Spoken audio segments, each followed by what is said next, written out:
how UNCLOS applies to the South China Sea disputes. Today, let's talk about a subject that continues to make headlines around the world, the South China Sea. This region is significant for many reasons. It's rich in natural resources like fish, gas, and oil. It's also one of the busiest trade routes in the world, where ships carrying goods worth billions of dollars pass through every year.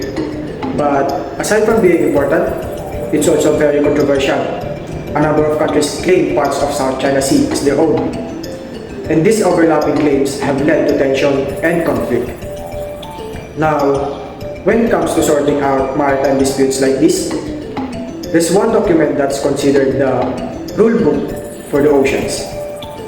This document is the United Nations Convention on the Law of the Sea, or UNCLOS. It's an agreement made in 1982 and is now followed by many countries around the world. Today, we'll explore how UNCLOS applies to the maritime claims in the South China Sea and whether it can help resolve these disputes.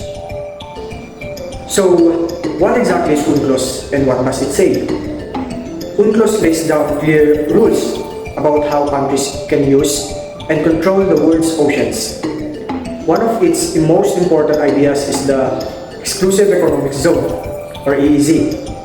The EEZ stretches up to 200 nautical miles from a country's coastline. And within this zone, the country has special rights. It can explore and use the natural resources in that area, whether it's fish, oil, or gas. UNCLOS also talks about territorial seas, which extend up to 12 nautical miles from a country's coast, and it defines the rights of other countries like freedom of navigation. Now, let's connect UNCLOS to the South China Sea. Here, we have countries like China, the Philippines, Vietnam, Malaysia, Brunei, and Taiwan, all claiming parts of this region. The most controversial claim is China's 9-dash line. This is a line that China drew on its maps, showing almost the entire South China Sea as its territory. China says this claim is based on historical rights. But here's the problem. This kind of claim doesn't fit with the rules of UNCLOS. According to UNCLOS, you can't just claim a vast area of the sea because of history. You need to base your claims on specific rules, like the EEZ. In 2013, the Philippines decided to challenge China's claims by taking the case to an international court set up under UNCLOS. 3 years later, in 2016, the court made a landmark decision. It ruled that China's 9-dash line had no legal basis. The court also said that certain features in the South China Sea, like rocks and reefs, cannot be used to claim large areas of the sea.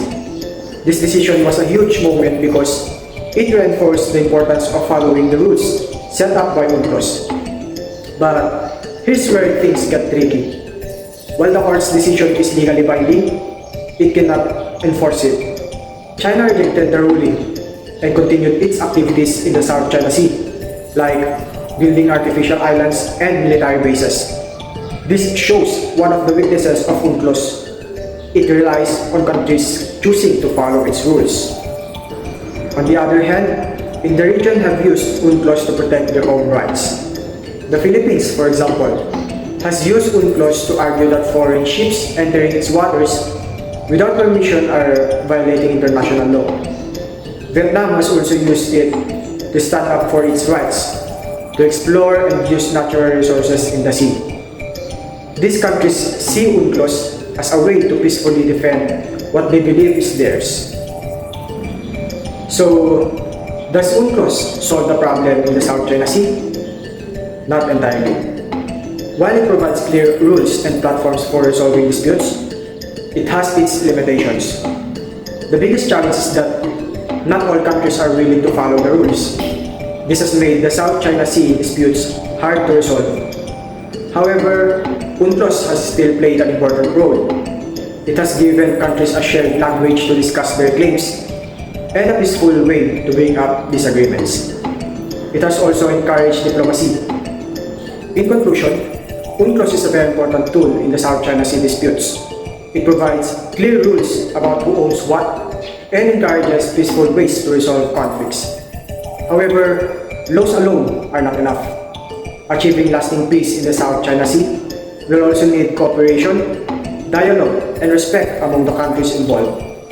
The hope is that, over time, these principles will guide the region towards stability. Thank you for listening, and I hope this discussion has helped you understand the role of UNCLOS in the South China Sea disputes.